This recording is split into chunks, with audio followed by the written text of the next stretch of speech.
রুদ্রের ষড়যন্ত্রের শিকার হয়ে লাবুকে পুলিশের হাতে তুলে দিল মাস্টারমশাই। হ্যাঁ বন্ধুরা, ফুলকি সিরিয়ালে আজকের পর্বে তোমরা এরকমটাই দেখতে পাবে। পুরো গল্পটা জানতে হলে প্লিজ লাইক দিয়ে সঙ্গে থেকো। ঝিনুক লাবুর খাতাপত্র দেখে বলে যে ম্যাডাম, অনেক কিছুই কিন্তু গরমিল রয়েছে। রুদ্রবাবুর লোকেরা তো দেখছি হিসেবের বহুত গরমিল করেছে।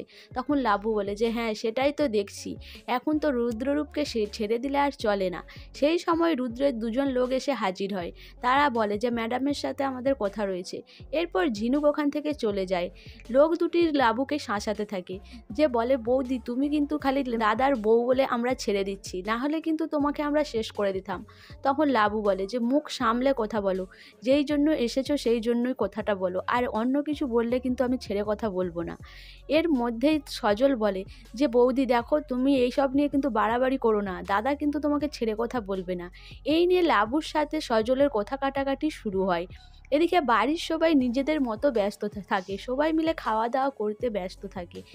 এদিকে ফুলকি স্বপ্ন দেখে যে বাড়িতে ভীষণ একটা বিপদ এসেছে, বাড়ির সবাই ছুটোছুটি করছে। সেই স্বপ্ন দেখার পরে সে বাড়ি ফিরে আসার জন্য সিদ্ধান্ত নিয়ে নেয়। ফুলকি রোহিতকে বলে যে স্যার, আজকেই আমরা বাড়ি ফিরে যাব, নিশ্চয়ই বাড়িতে কোনো বিপদ হতে চলেছে। এই বলে রোহিত আর ফুলকি দিল্লি থেকে বাড়ি ফিরে আসার জন্য রেডি হয়ে যায়। এদিকে ওই দুটি লোক লাবুর সাথে কথা বলার পর অফিস থেকে বেরিয়ে আসে। তাদের মধ্যেই একজন বলে যে আমি একটু ম্যাডামের সাথে আলাদা করে কথা বলে আসছি। এই বলে সজল আবার লাবুর রুমে ঢুকে সেখানে গিয়ে লাবুকে টাকা খাওয়ানোর কথা বলে, যেটা শুনেই লাবু রেগে যায়।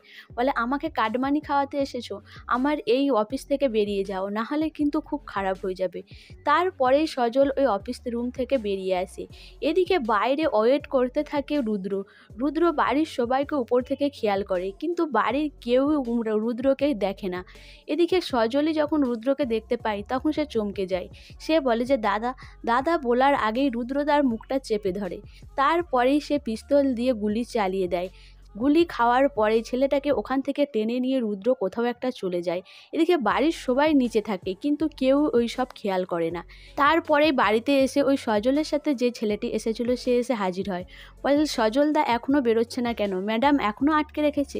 তখন লাবু তার নিজের অফিস থেকে বেরিয়ে আসে। সে বলে সজলবাবু তো অনেকক্ষণ বেরিয়ে গেছে, এসব কি বলছেন।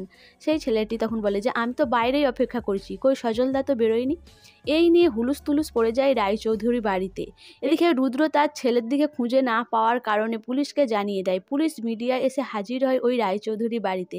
সবাই এসে কৈফিয়ত চাইতে থাকে। এদিকে রায়চৌধুরী বাড়ির সবাই দরজা বন্ধ করে ঘরের মধ্যে ওয়েট করতে থাকে। রোহিত আর ফুলকি ফিরে আসে। রোহিত আর ফুলকিকে দেখে সাংবাদিকরা জিজ্ঞাসাবাদ শুরু করে, কিন্তু রোহিত আর ফুলকি কিছু না জানার কারণে তারা ঘরে চলে আসে। এসে লাবুকে জিজ্ঞাসা করে। পুরো ঘটনাটা জানার পরেই ফুলকি আর রোহিত চমকে যায়।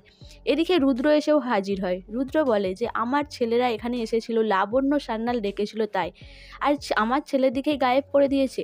কোথায় আমাদের ছেলে, আমার তার বাড়ির লোককে কৈফিয়ত দিতে হবে। এই নিয়ে রুদ্রর সাথে কথা কাটাকাটি শুরু হয়।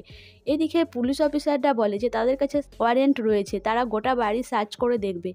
এরপরে বড়বাবু গিয়ে লাবুর ওই অফিসে সার্চ করে, করার পরে পিস্তল পায়, সেটা নিয়ে এসে বাড়ির সবাইকে দেখায়। এদিকে বাড়ির সবাই তো দেখে অবাক হয়ে যায়।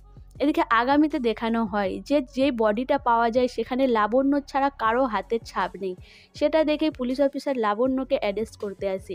এদিকে বাড়ির সবাই বাধা দেয়, কিন্তু মাস্টারমশাই নিজেই লাবণ্যকে হাত ধরে টেনে পুলিশের কাছে ধরিয়ে দেয়। সো বন্ধুরা, ফুলকি কি এটা প্রমাণ করতে পারবে যে রুদ্র নিজে খুন করেই লাবুকে ফাঁসিয়ে দিয়েছে? তো তোমাদের কি মনে হয় অবশ্যই আমাকে কমেন্ট করে জানাবে। আর আমার ভিডিওটা ভালো লাগলে প্লিজ সাবস্ক্রাইব করে দিও, আর ফেসবুক থেকে দেখলে অবশ্যই ফলো করে দিও, আর তার সাথে সাথে একটা লাইক করো আর শেয়ার করে দিও।